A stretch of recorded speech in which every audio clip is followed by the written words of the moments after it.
आपका, और ये जनवरी में ऑलमोस्ट करने वाला है, जनवरी 2024 में, तो उस समय जो है पे पेंशन रिवाइज हो। जय हिंद दोस्तों 8वें पे कमीशन से पहले मिलेगी खुशखबरी, हो पे पेंशन अलाउंस में बढ़ोतरी, एआईसीपीएन के अक्टूबर के आंकड़े जारी, लिमिट पूरी। जी हां दोस्तों, आज के सेशन में इन सब मुद्दों पर चर्चा करेंगे। सबसे पहले मैं आता हूं खबर के ऊपर कि एआईसीपीएन के अक्टूबर के आंकड़े जारी हो चुके हैं। और क्या कहते हैं दोस्तों आंकड़े, आप देख रहे हैं 30 नवंबर को जो है government of India labour bureau के द्वारा जो है यहां आंकड़े जारी कर दिए गए हैं अक्टूबर 2023 के लिए। The all India consumer price index for October 2023 increased by 0.9 point and stood at 138.4। यानी कि दोस्तों जो आंकड़े बढ़े हैं वह बढ़े हैं 0.9 पॉइंट, और यह बढ़ करके हो चुका है दोस्तों 138.4।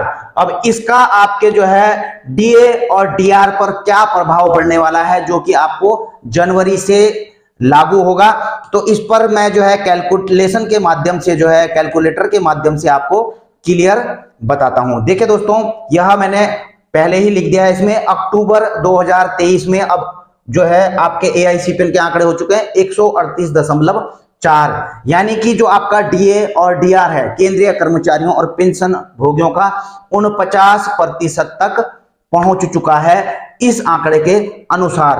अब जो है 2 महीने बचे हैं दोस्तों आपका जनवरी का डीए और डीआर फाइनलाइज होने के लिए, यानी कि नवंबर और दिसंबर के आंकड़े बचे हुए हैं। लेकिन दोस्तों आप देखें यहां पर मैंने ना नवंबर में इसके आंकड़ों को बढ़ाया है और ना ही दिसंबर में जो है इसके आंकड़ों को बढ़ाया है, बल्कि 138 से भी कम कर दिया है। हालांकि दोस्तों ज्यादातर ऐसा होता नहीं है कि आंकड़े कम होते हैं, अगर एक बार कम होते भी हैं तो अगली बार बढ़ जाते हैं। लेकिन दोस्तों मैंने यहाँ आंकड़े नहीं घटाए हैं, बढ़ाए हैं।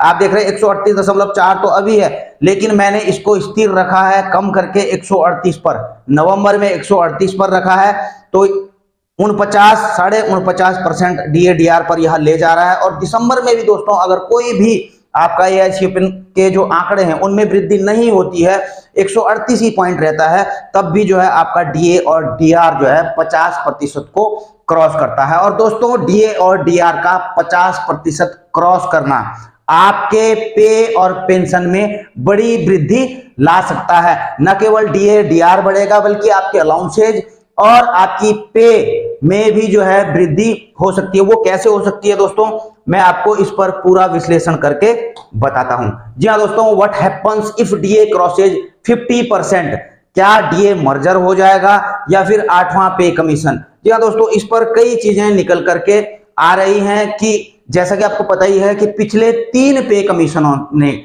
यानी कि चौथा, 5वां और 6वें पे कमीशन ने यह रेकमेंड किया था कि यदि जो है 50% केंद्रीय कर्मचारियों का डीए और डीआर पहुंच जाता है, क्रॉस कर जाता है, तो उनका जो है पे रिवीजन को, जो कि हर 10 साल में होता है, आपको पता है हर 10 साल में जो है केंद्रीय कर्मचारियों और पेंशन भोगियों का सेंट्रल पे कमीशन बैठता है, तो उसको जो है डी लिंक करने की बात यहां पर की गई है कि उसको खत्म कर देना चाहिए। जैसे ही 50% डीए और डीआर जो है क्रॉस कर जाता है तो उनका पेंशन पे रिवीजन कर दिया जाना चाहिए। हालांकि दोस्तों 7वें पे कमीशन ने ऐसा होने पर दूसरा फॉर्मूला बताया था, उस फॉर्मूले को भी मैं आगे बताऊंगा। लेकिन जो 7वें पे कमीशन में है दोस्तों कि यदि 50% डीए और डीआर क्रॉस कर जाता है तो जो कर्मचारियों का जो एचआरए है उसमें 3% की वृद्धि कर दी जानी चाहिए, जैसा कि जो है 27%, 18% और 9% है। अभी अलग अलग जो है क्लास के हिसाब से, XYZ सिटी के हिसाब से आपको पता ही है, तो वो बढ़ा करके जो है 30%, 20% और 10% जो है रिस्पेक्टिवली कर दिया जाना चाहिए। यह 7वें पे कमीशन की जो है दोस्तों रेकमेंडेशन थी। और जो मैं आपको बता रहा हूं कि 50% क्रॉस करने के बाद, हालांकि 7वें पे कमीशन ने यह नहीं कहा था कि डीलिंकिंग कर दिया जाना चाहिए, पे रिवीजन कर दिया जाना चाहिए जैसे ही 50% क्रॉस करता था, लेकिन 7वें पे कमीशन ने दोस्तों जो रेकमेंड किया था वह किया था दोस्तों एक्रॉयड फॉर्मूला को। ठीक है, एक्रोइड फॉर्मूला के आधार पर जो है 10 साल की लंबी अवधि के इंतजार किए बिना ही जो है महंगाई के आधार पर कर्मचारियों की वेतन मैट्रिक्स की समय समय पर समीक्षा की जानी चाहिए। और दोस्तों इसके लिए कर्मचारी संगठनों ने वित्त मंत्री श्रीमती निर्मला सीतारमण जी के लिए जो है यह लेटर भी भेजा है। और यह लेटर दोस्तों कब भेजा था? 30 मई 2023 को। जी हाँ दोस्तों, किस चीज के रिगार्डिंग भेजा था? Setting up of 8th central पे कमीशन, 8वें पे कमीशन की का गठन किए जाने को यह जो है लेटर भेजा गया था।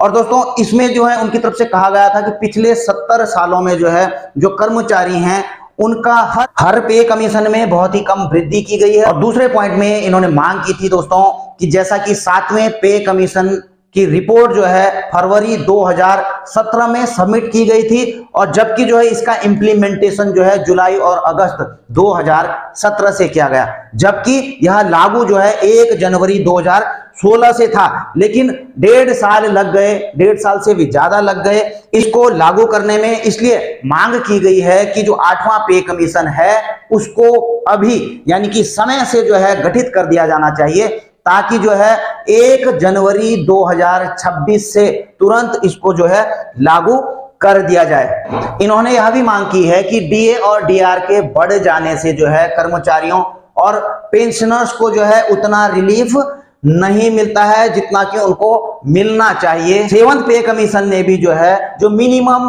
पे थी उसको जो है 26,000 की जगह में 18,000 रखा है। जो फिटमेंट फैक्टर था 3.15 रखा जाना था, लेकिन 2.57 को जो ही रेकमेंड किया गया, जो कि बड़ा ही इनजस्टिस है एम्प्लॉयज के साथ में और पेंशनर्स के साथ में। साथ ही उन्होंने मांग की है कि 5वें और 6वें पे कमीशन ने जो है रेकमेंड किया था D linking the pay revision from 10 years norms and link it with the date from which DA rises above 50%। जैसा कि मैंने आपको पहले ही बता चुका हूं कि जैसे 5वें और 6वें पे कमीशन ने रेकमेंड किया था कि यदि आपका डीए और डीआर 50% क्रॉस कर जाता है तो 10 साल वाले फॉर्मूले को डीलिंक कर दिया जाना चाहिए और कर्मचारियों और पेंशन भोगियों का पे पेंशन रिवाइज कर दिया जाना चाहिए। और इन्होंने अंदेशा जताया था कि जनवरी 2024 में जो है कर्मचारियों और पेंशन भोगियों का डीए और डीआर 50% क्रॉस कर सकता है, इसलिए जो है उनके पे अलाउंस और पेंशन को रिवाइज किया जाना चाहिए जनवरी 2024 से।